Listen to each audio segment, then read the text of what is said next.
나오셔서 하나님의 말씀을 전해 주시겠습니다.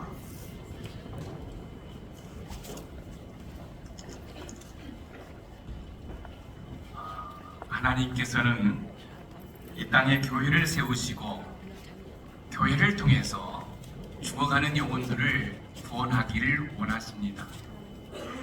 교회라는 신앙의 공동체 안에는 여러 가지가 필요합니다. 그 가운데 하나를 말한다면 직분입니다. 직분은 주님의 몸된 교회를 위해 필요합니다. 특히 장로, 안수집사, 권사는 중직자라고 해서 신앙의 공동체인 교회를 든든히 세우기 위해 여러 가지 절차를 밟아 세웁니다. 특별히 원로 장로님으로 추대된 것은 또 은퇴 장로님으로 또 이렇게 은퇴하신 그 모든 것은 정말로 영광스러운 일입니다. 왜냐하면 하나님께서 은혜를 베풀어 주셔서 원로 장로님으로 추대되었고 은퇴할 수 있기 때문에 그렇습니다. 임직을 받는 분들께서는 직분을 받기까지 담임 목사님으로부터 많은 훈련을 받으시면서 내가 장로가 되면, 내가 안수집사가 되면, 내가 시무권사가 되면, 내가 명예권사가 되면 어떻게 직분을 잘 감당할지 나름대로 생각을 하셨을 것입니다. 제가 임직을 받는 여러분들에게 여러분들은 무엇으로 직분을 감당하면 좋을까요? 라고 질문을 한다면 여러분 나름대로 한번 생각하시고 말씀해 보시기 바랍니다. 이번에 임직을 받는 여러분들은 무엇으로 여러분의 직분을 잘 감당하기를 원하십니까? 여러분의 신앙 경험으로 하길 원하십니까?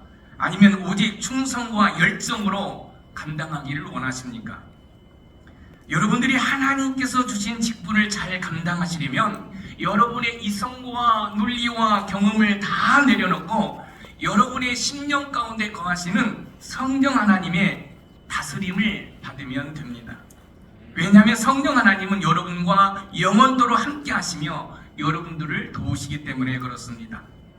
오늘 본문 요한복음 14장 16절을 보면 내가 아버지께 구하겠으니 그가 또 다른 보혜사를 너희에게 주사 영원토록 너희와 함께 있게 하리니, 이 말씀은 저와 여러분들을 구원하시기 위해서 우리 예수님께서 십자가에서 물 한 방울 피 한 방울 남기지 않고 다 쏟으신 다음에 십자가에 못 박혀 죽으시고 3일 만에 사망 권세를 이기시고 또 부활하셔서 40일 동안 하나님 나라를 위해서 말씀한 이후에 이제 승천하시 직전에 제자들에게 말씀하시는 것입니다. 여기서 보혜사는 성령 하나님의 다른 이름인데 헬라어로 파라클레토스입니다. 파라클레토스의 뜻은 헬퍼, 돕는 자, 위로자, 중재자, 상담자라는 뜻을 가지고 있습니다. 이사야 9장 6절에 보면 한 아기가 태어날 것인데 그 아기가 바로 예수님입니다.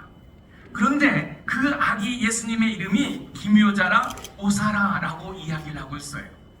여기서 기묘자라 모사라는 영어로 원더풀 카운슬러, 훌륭한 상담자이시라는 거예요. 그래서 여러분들이 하나님으로부터 장로님으로, 안수집사님으로, 또 시무권사로, 명예권사로 이제 임직을 받게 될 텐데 여러분의 심령 가운데 거하신 그 성령 하나님이 여러분의 헬퍼, 도움이 되시고 여러분의 훌륭한 상담자가 되시기 때문에 여러분의 이성과 논리와 경험을 내려놓고 여러분의 심령 가운데 거하시는 성령 하나님을 의지할 때 여러분들이 하나님께서 주신 직분을 잘 감당할 수 있다는 이야기입니다. 임직을 받는 여러분들이 하나님께서 주신 직분을 잘 감당하기 위해서는 다시 한번 부탁드립니다. 여러분의 지금까지 살아온 모든 이성과 논리와 경험을 내려놓으셔야 됩니다. 그리고 여러분의 심령 가운데 거하시는 그 성령 하나님을 의지하면서 성령 하나님, 저는 부족합니다. 연약합니다. 제가 장로로서 필요한 것이 무엇입니까? 안수집사로서 필요한 것이 무엇입니까? 시무권사로서 제가 감당해야 할 것이 무엇입니까? 제가 명예권사로서 무엇을 어떻게 해야 됩니까? 라고 끊임없이 여쭤보고, 그래서 성령 하나님께서 감동 주시는 대로 주신 직분을 감당한다고 한다면 여러분 훌륭한 직분자가 될 수 있습니다. 우리는 신앙생활에서 성령 충만이라는 단어를 많이 씁니다. 여기서 충만이라는 것은 지배를 받다라는 거예요. 그래서 성령 충만이라는 것은 뭐예요? 성령의 지배를 받는 거지요. 여러분, 저와 여러분들은 전적으로 부패했고 타락했기 때문에 우리에게서는 선한 것이 나올 수 없습니다. 그렇기 때문에 여러분들이 스스로 무능력함을 인정하시고 여러분의 심령 가운데 계신 여러분의 도움이 되시고 여러분의 상담자가 되시는 성령 하나님을 의지할 때 여러분들은 여러분에게 주어진 직분을 잘 감당할 수 있을 줄 믿으시기 바랍니다. 여러분들은 예수님을 나의 구주로 영접할 때 성령 하나님께서 여러분의 심령 가운데 임재하셔서 거하신다는 사실을 아셔야 됩니다. 고린도전서 12장 3절에 그러므로 내가 너에게 알리노니 하나님의 영으로 말하는 자는 누구든지 예수를 저주할 자는 하지 아니하고 또 성령으로 아니하고는 누구든지 예수를 주시라 할 수 없느니라. 성령으로 아니하고는 누구든지 예수님을 주시라고 할 수 없다고 그랬습니다. 그래서 여러분들이 예수님을 나의 구주로 영접할 때 여러분의 심령 가운데 우리 성령 하나님이 여러분 임재하시고 거하시는 줄 믿으시기 바랍니다. 그러므로 성령 하나님을 의지할 때 직분을 잘 감당할 뿐만 아니라 담임 목사님의 신실한 동역자가 되어서 영도교회를 든든히 세워갈 줄 믿습니다. 여러분들이 왜 성령 충만함으로 직분을 감당해야 하는지 예를 들어 한번 보겠습니다. 사도행전 6장 5절에 보니까 온 무리가 이 말을 기뻐하여 믿음과 성령이 충만한 사람 스데반과 또 빌립과 브로고로와 니가노르와 디몬과 바메네와 유대교에 입교했던 안디옥 사람 니골라를 택하여 여러분 일곱 집사님을 선택할 때도 믿음과 성령이 충만한 사람을 뽑았습니다. 성령 충만이라는 것은 앞에서 말씀을 드렸던 것처럼 나의 이성과 논리와 경험을 내려놓고 성령 하나님의 지배를 받는 거예요. 성령 하나님의 다스림을 받는 거예요. 여러분들이 성령 하나님의 다스림을 받아서 여러분에게 주어진 직분을 감당할 때 여러분 교회를 든든히 세워가고 하나님께 영광을 돌릴 줄 믿습니다. 우리 예수님께서도 성령 충만함으로 세례를 받으시고 공생애를 시작하셨습니다. 누가복음 4장 1절입니다. 예수께서 성령의 충만함을 입어 요단강에서 돌아오사 광야에서 40일 동안 성령에게 이끌려 예수님께서 성령의 충만함으로 여러분 우리 예수님께서도 성령 충만함을 입어 사역을 하셨습니다. 왜 우리가 성령 충만함으로 사역을 감당했는지를 알 수 있는 것이지요. 성령 충만, 즉 성령의 지배를 받아 사역을 하게 되면 성령 하나님께서 훌륭한 여러분의 상담자가 되셔서 여러분을 진리 가운데로 인도해 주시는 줄 믿으시기 바랍니다.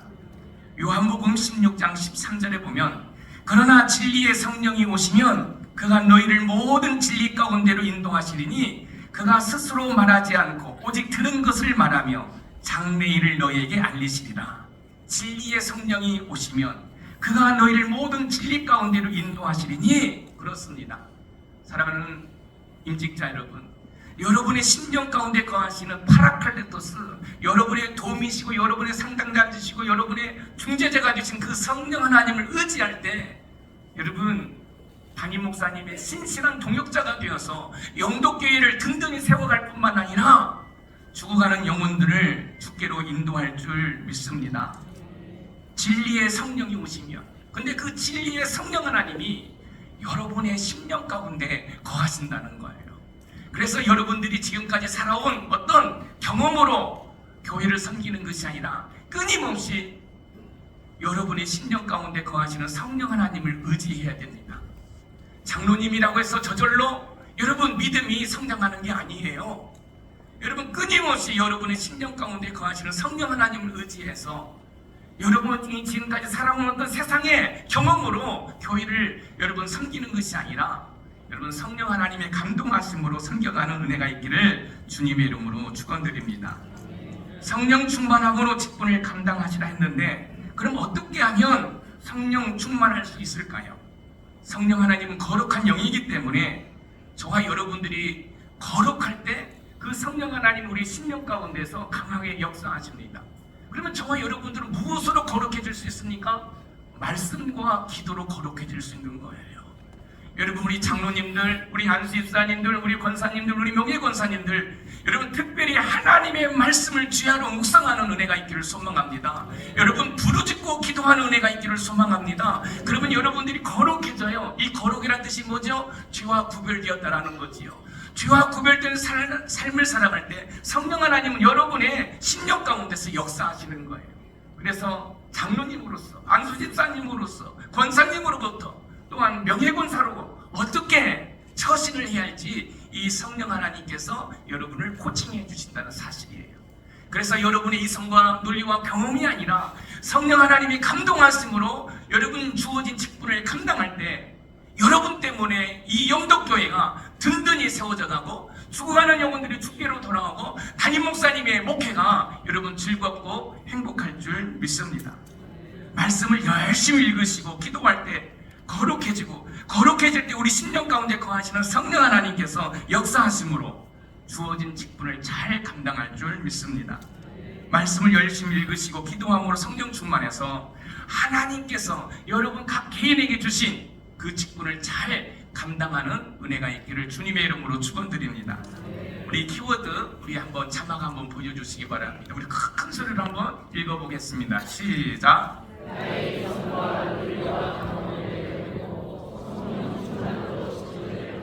아멘. 우리 장로님들 인생 경험으로 사회적인 지식으로 여러분 교회를 섬기는 거 아닙니다. 우리 권사님들 마찬가지고 우리 한수집사님 마찬가지예요. 무슨 일이 있으면 세상의 잣대를 가지고 여러분 교회를 바라보는 게 아닙니다. 여러분의 심령 가운데 거하시는 파라클레토스, 여러분의 도움 되시고 여러분의 중재자가 되시고 여러분의 변호사가 되어주시고 여러분의 상담자가 되신 그 성령 하나님을 의지해서 여러분 이 영덕교회를 든든히 세워가 하나님께 영광 돌리는 은혜가 있기를 소망합니다. 그래서 여러분의 담임 목사님이 여러분들을 여러분 중직자로 세운 것이 기쁨이요 감사가 되는 은혜가 있기를 주님의 이름으로 축복합니다. 기도하겠습니다. 참 좋으신 하나님 감사합니다. 하나님께서 어머니의 태로부터 택정 안 쓰고 하나님 아버지를 믿게 하신 이후에 영덕교회를 출석하면서 담임 목사님으로부터 귀하게 훈련받아 장로님으로 안수집사님으로 권사님으로 명예권사님으로 직분을 감당하게 하시니 감사합니다. 모든 걸 내려놓고 심령 가운데 거하시는 성령 하나님 의지해서 교회를 든든히 세워갈 수 있도록 은혜 베풀어 주시옵소서. 특별히 원로 장로님으로 주대된 우리 장로님 기억하여 주시고 이 교회를 위해서 계속 기도하시는 우리 장로님 되게 하여 주시옵소서. 은퇴하신 세 분의 장로님 그동안 수고 너무 많이 했습니다. 하나님 위로해 주시고 계속해서 원로 장로님과 함께 또 다른 장로님과 다른 중직자와 함께 이 영덕교회를 세워가는데 큰 밑거름이 될 수 있도록 은혜 베풀어 주시옵소서. 순서마다 성령 하나님께서 기름 부어 주시길 간절히 소원하옵고 예수님의 이름으로 축복하며 기도 올리옵나이다. 아멘.